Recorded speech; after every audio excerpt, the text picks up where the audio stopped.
ગીર સોમનાથ જિલ્લામાં કમોસમી વરસાદના પગલે ઊભી થયેલી પરિસ્થિતિ અંગે બેઠક યોજતા મંત્રીઓ વન અને પર્યાવરણ મંત્રી અર્જુનભાઈ મોઢવાડિયા અને સામાજિક ન્યાય અને અધિકારિતા મંત્રી ડો. પ્રદ્યુમનભાઈ વાજાએ બેઠક યોજી માર્ગદર્શન આપ્યું.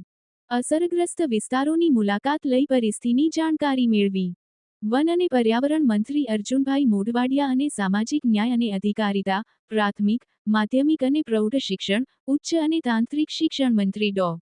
પ્રદ્યુમનભાઈ વાજાએ ગીર સોમનાથના વિવિધ ગ્રામ્ય વિસ્તારના ખેતરોની મુલાકાત લઈ નુકસાની અંગેનો ચિતાર મેળવ્યા બાદ સંસ્કૃત યુનિવર્સિટી ખાતે કૃષિ વિભાગ સહિતના અધિકારીઓ સાથે બેઠક યોજી હતી.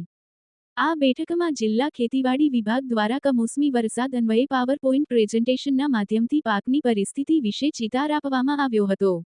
જે અનુસાર જિલ્લામાં 90,830 હેક્ટર વિસ્તારમાં મગફળી, 27,764 હેક્ટરમાં સોયાબીન, 11,365 હેક્ટરમાં કપાસ અને 5,807 હેક્ટરમાં તુવેરનું વાવેતર કરવામાં આવ્યું. ગીર સોમનાથ જિલ્લામાં ચાલુ ખરીફ ઋતુના કુલ વાવેતર 1,53,243 હેક્ટરમાં કરાયું છે.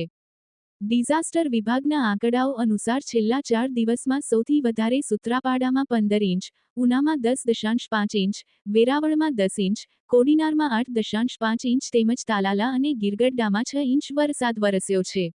આ બેઠકમાં સાંસદ રાજેશભાઈ ચુડાસમા, જિલ્લા પંચાયત પ્રમુખ મંજુલાબહેન મુછાર, ધારાસભ્ય ભગવાનભાઈ બારડ, કલેક્ટર એન. વી. ઉપાધ્યાય, જિલ્લા વિકાસ અધિકારી સ્નેહલ ભાપકર, અગ્રણી ડો. સંજયભાઈ પરમાર સહિત ખેતીવાડી, આત્મા પ્રોજેક્ટ, બાગાયત વિભાગના અધિકારીઓ ઉપસ્થિત રહ્યા હતા. ગઈકાલે જ માનનીય મુખ્યમંત્રીશ્રીએ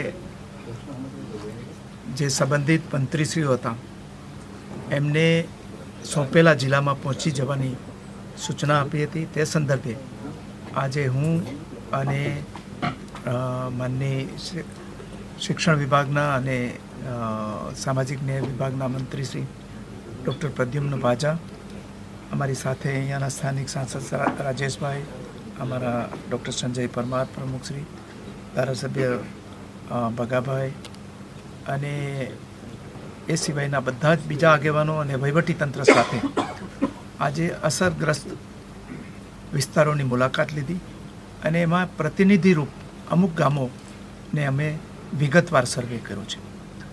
અહીંયા સૌરાષ્ટ્રમાં કદાચ ગીર સોમનાથ જિલ્લામાં સૌથી વધારે વરસાદ, કમોસમી વરસાદ પડ્યો છે.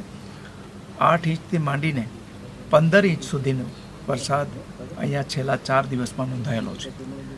એને કારણે ખાસ કરીને જે મગફળીનો પાક છે એને ભારે નુકસાન થયું છે.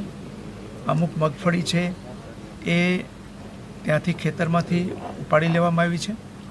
એમાં પણ જમીનમાં મગફળી રહી ગયેલી છે અને એનો જે પાલો છે એને પણ નુકસાન થયું છે.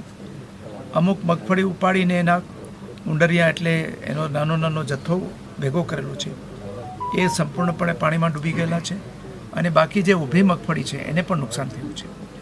એ સિવાય બાકીના જે પાકો છે એને પણ અંશતઃ નુકસાન થયું છે.